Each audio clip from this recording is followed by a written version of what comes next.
গ্রামের আঁকা বাঁকা পথে একা একাই হাঁটতে লাগলো নেপাল। কি অদ্ভুত কাণ্ড রে বাবা, সবই যে ভুতুরে কাণ্ড মনে হচ্ছে। কি সর্বনাশের ভুলে যে আমি ওই লোকটার বাড়িতে গিয়েছিলাম। শুরু থেকেই খটকা লাগছিল, কেমন তেল মাখানো কথা বলছিল। যাকে বাড়ি থেকে বেরোতে তো পেরেছি, সেটাই অনেক। এখন শুধু কোনোভাবে বাড়ি ফিরতে বলেই রক্ষে। কিন্তু এদিকে ঝড় বৃষ্টি তো থামারই নাম নিচ্ছে না। আজ নিশ্চয়ই ভিজতে ভিজতে শরীরে জ্বর এসে যাবে। নেপাল নিজের মনে সব বলতে বলতে সামনে এগিয়ে চলছিল। এদিকে প্রচন্ড ঝড় বৃষ্টি আর তীব্র বজ্রপাতের শব্দ চারপাশ কাঁপিয়ে তুলছিল। তার দুই পাশে ঘন জঙ্গল, সারি সারি গাছ, আর সেই জঙ্গলের ভেতর থেকে ভেসে আসছে হু হু করে শিয়ালের ডাক, যা অন্ধকার রাতটাকে আরো ভয়ঙ্কর করে তুলছে। চারপাশে শিয়ালগুলো কেমন ডাকছে রে বাবা, মনে হচ্ছে যেন দৌড়ে এসে মাংস ছিঁড়ে খাবে। নেপাল নিজ মনে বলতে বলতে হাঁটছে। এমন সময় হঠাৎ মনে হলো তার পিছন দিয়ে এক অদ্ভুত কালো ছায়া দৌড়ে গেল। সেই ছায়ার ভেতর শুধু একরাশ লম্বা চুল বাতাসে উড়ে যেতে দেখা গেল।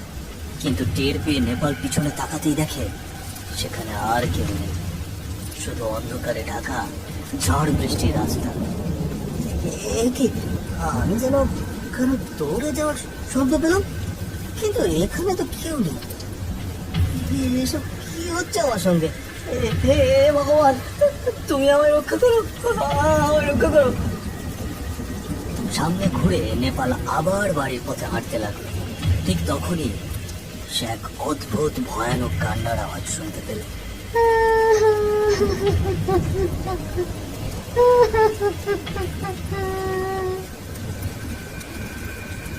এটি শুনে তার ভয় আরো বেড়ে গেল এবং সে প্রচন্ড ভাবে ঘাবড়ে গেল। কে কে কাঁদছে এইভাবে? সামনে এসো, সামনে এসো বলছি।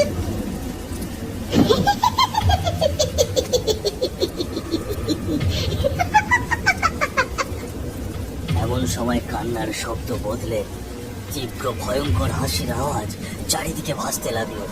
এটি শুনে নেপালের চোখ হঠাৎ একটি গাছের ডালের দিকে গেল। সে দেখল এক ভয়ঙ্কর পেতনি বসে আছে।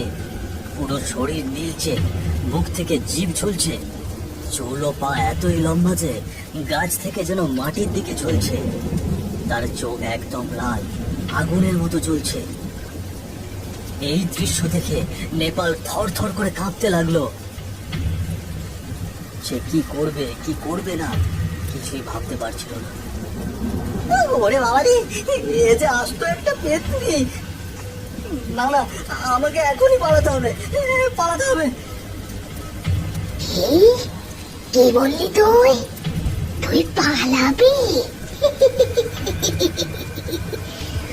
আজ পর্যন্ত আমার কাছে আসা কেউ কখনো পালাতে পারেনি।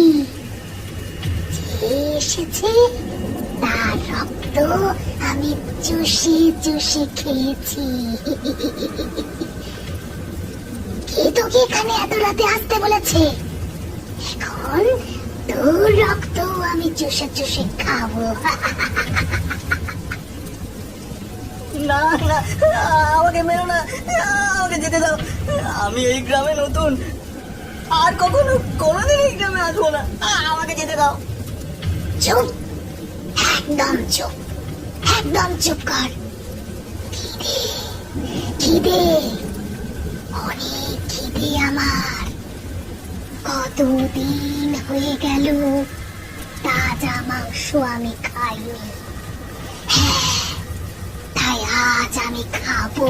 তারপর গাছে বসে এক ভয়ঙ্কর তীব্র হাসি হেসে পেতনিটি তার বিশাল লম্বা হাত বাড়িয়ে দিল নেপালের দিকে। তবে ঠিক তখনই নেপাল একদম ভয়ে আতঙ্কে কাঁপতে কাঁপতে সেখানেই জ্ঞান হারিয়ে পড়ে গেল।